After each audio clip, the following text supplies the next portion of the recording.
Y'all know what it is. Jay Williams, Let's Live Life, and we're back. How you gonna rob me? You're a cop. You getting robbed by a cop? Let's relive it. So in 1998, I lived on Flint Street. This wasn't long after my father died. Staying with my homeboy Mikey and his mama Diane. Rest in peace, Diane. And where we lived at, it was just a trap. It was nothing but drugs. You lived out there, you either sold drugs or you did drugs. That was it. You had a couple old families that had been around since the neighborhood was a good neighborhood before it turned to the cesspool that it was. But that was it, man. You were either a drug dealer or a drug user. Now with us, we sold everything. Kept a lot of weed on deck, pills, coke, crack, ecstasy, you name it. If people was buying it, we had it.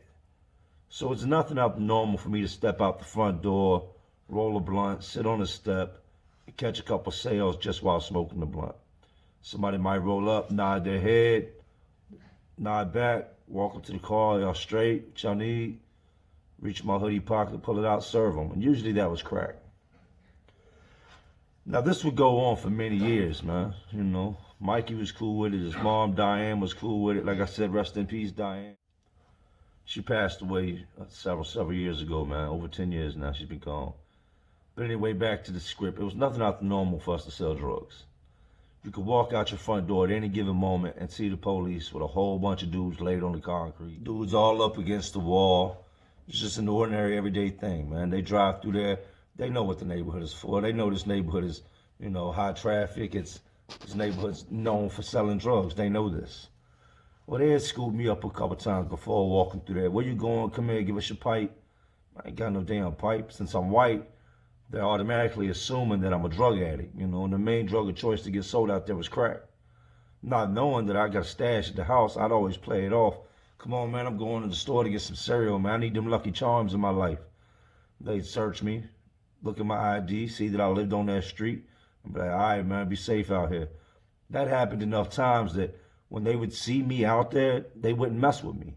They'd let me live. I could be out there with a pocket full of rocks, sacks of weed, sacks of Zans, and the cops aren't messing with me because they've never seen me or caught me doing any hand-to-hands. Like I've told you, all good things always come to an end. So I'm dating this girl at this time, and she's got a sister. They hit me up. This is back when you had the chirps. Was it the chirps? I don't know. This is way back then. It might have been the damn $1-a-minute phone. But anyway, they hit me up, and they're coming through. They need some weed. How much y'all need? 2 ounces. Shit, bet. That's a quick lick. You know what I mean? Get up off these little 2 ounces of Reggie. They come through, and I've been drinking that night. I'm drinking on that Irk and Jerk, that E&J. I can't drink that shit no more. But that was my drink at the time.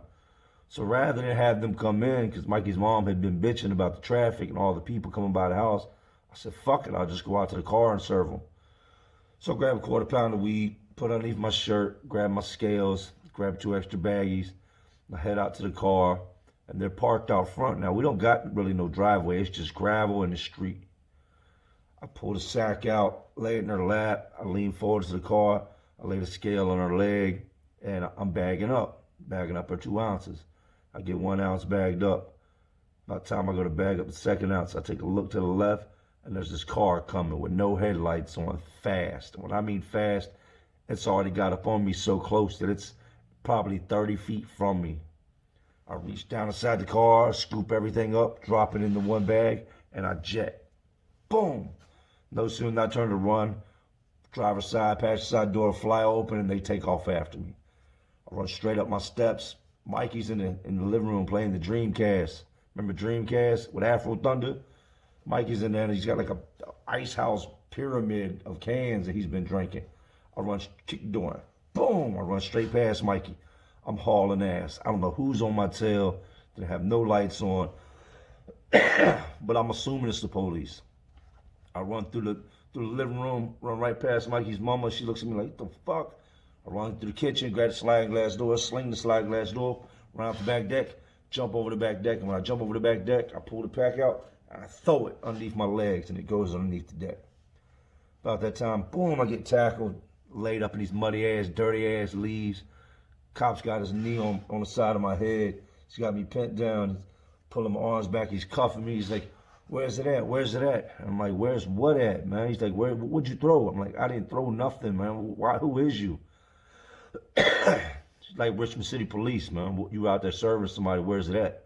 I said, I don't know what you're talking about, man. He said, what'd you throw? Drugs? A gun? What'd you throw? I said, I didn't throw nothing, man. What are you doing, man? This is my fucking yard. Get up off me. So they get to searching, man. They get to searching with the flashlights. They're looking everywhere. Bingo, jackpot, Jimmy Crack Cone, and they don't care. They find it. He goes, I got it. Cop crawls up beneath the deck. Comes out with the sack. I'm sitting in the living room looking stupid in the face. What's your name? Well, this is when the whole Slim Shady thing was just starting to blow up. So I told him, Marshall Mathers. He said, Marshall Mathers. He said, I think I've heard your name before. I said, yeah, that's my name, Marshall Mathers. Well, my girl at the time, she's in the bedroom. She's taking bong hits. She's taking gravity bong hits. We got this little stool with the gravity bong sitting on it. My ID is laying right there. She takes the gravity bong, throws it out the window into the neighbor's yard. Leaves my ID sitting there with the bong packs. Ain't but like 3 or 4 little bong packs sitting on the stool where this gravity bong was. That should have been thrown out the damn window too. So I've got a whole bunch of shit in my pocket. Like I've got a bunch of nicks, dimes, crack, other shit, and they have not searched me. And I tell dude, my stomach is fucked up, man. It's like fucked up from when y'all tackle me and shit. I need to use the bathroom, man. I'm already cuffed. I ain't resisting, man. Just let me use the bathroom. He's like, you got a piss? I said, nah, I got a shit, man. Like, I need the shit. If I'm going to jail, it is what it is. So he's like, all right, so he unhandcuffs me. And I'm sitting on the toilet. He's standing in the bathroom door looking at me. So I start making these grunting noises, trying to make him uncomfortable. You know what I mean? To get him to turn his head. And sure enough, he ain't trying to see all that. You know what I mean? He ain't trying to deal with all that. He kind of turned his back to me. When he turned his back to me, like I told you, they unhandcuffed me. I reach in my pocket. I'm dropping all this shit in the toilet, getting this shit up off me. Dropping everything I got in my toilet. I know I dropped money, loose pills, crack, weed, everything right in the toilet. He turns around, sees me fidgeting. I reach back, I flush the toilet. He runs over there, snatches me off the toilet. He can see it. Boom, it goes down. Nothing he can do about it. I just got rid of all the evidence I had in my pockets. They take me in the bedroom, sit me down. They asked first, can they search my room? I said, I don't live here, man. I'm a guest. So I ain't got no room here. He's like, which one of these rooms is his? Y'all don't want to lie. Y'all don't want to be going to jail. Both of them. That room. So they take me straight in my bedroom, sit me down on my bed. I'm handcuffed again. I'm just sitting there. And first thing they find is my ID. He picks my ID up. He said, what'd you say your name was? I said, Marshall Mathers. He was like, Mr. Marshall Mathers. He's like, you sure your name ain't such and such Williams? I said, nah, man, my name's Marshall Mathers. He said, you sure that's not you? I said, that ain't me, man. He said, you gonna look me in my face and tell me I'm not holding your ID, and that picture right there is not you. I said, let me see. Shit, man. Yeah, you got me, man. That's me. Why'd you lie? I said, I don't know, man. That's in my nature, I guess, man. So he says, next, let's talk about this. Where'd this come from? I said, I ain't never seen that in my life, man. I said, I wish I'd have known that was under there because we ain't had no weed. I'd have been so happy to know there was a brick of weed laying underneath the yard. I guess somebody might have put it under there or something and hit it. I said, it was outside. He said, I saw you throw it. I said, you didn't see me throw nothing, man. You seen me jump the rail and you assumed I threw something. You didn't see me throw nothing. This is when good cops go bad. Man asked me, he said, so you're not going to tell me where you got this from? I said, I can't tell you where I got anything from. It's not mine, man. It's not mine. That's all I got to say. Anything outside of that, I'm just going to say the lawyer, because that shit ain't mine. You're not putting that on me. He said, well, here's how it's going to work. You're either cool with it or you're not. He said, I'm going to charge you for that little bit of weed laying there on top of that stool that was next to your ID. I'm not going to charge you with giving a false name or none of that. He said, now I'm going to take this weed right here, and I'm going to do you a favor. I'm going to make it disappear.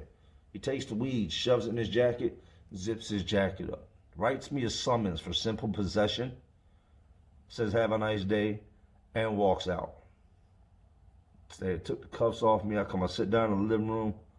I'm looking at Shorty. I'm looking at Mikey. I'm like, yo, I just got jacked by the police. He's like, what? I'm like, yo, I straight got jacked by the police, man. They just took my sack. Like, stop playing. I'm like, I'm not playing, man.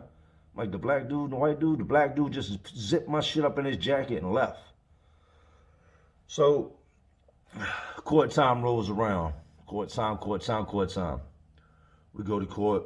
We're at the John Marshall building downtown Richmond. I walk in, got my paid lawyer. I'm gonna run with this little bit of weed, you know what I mean? I told my lawyer right from the gate, I said, hey, that ain't my weed, man.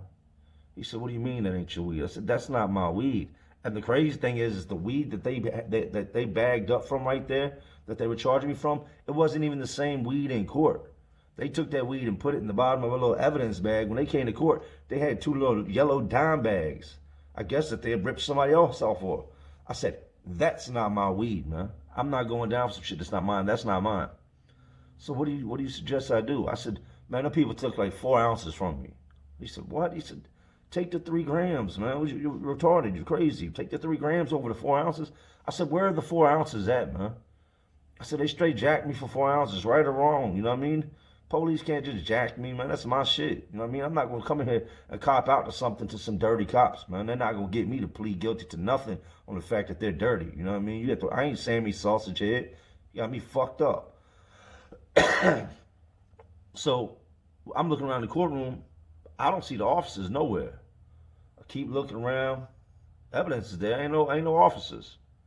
Prosecutors there. Ain't no officers. My lawyer calls the prosecutor in the back and says, look, we have a problem. Tells the prosecutor, my client's saying that's not his. She's like, yeah, of course he's saying it's not his. That's what they all say. He said, no, my client's saying that they took 4 ounces from him. Not 3 grams, not 2 little yellow dime bags. He ain't never seen them dime bags in his life. He's stating that they took 4 ounces from him. Where are your officers at? She gets to looking around. The officers chose to take vacation on the week that I had trial. How convenient. Judge got me up there. Wasn't much said. They couldn't question me much about the drugs because without the officers, there's no case. And he said, he told the prosecutor, I expect you to get your officers in check. He said, why would they take vacation knowing they got drug court? He said, well, I see it like this. If they don't care enough to be here in court when they're supposed to, I don't care enough to see what happens to this case. Dismissed. Boom.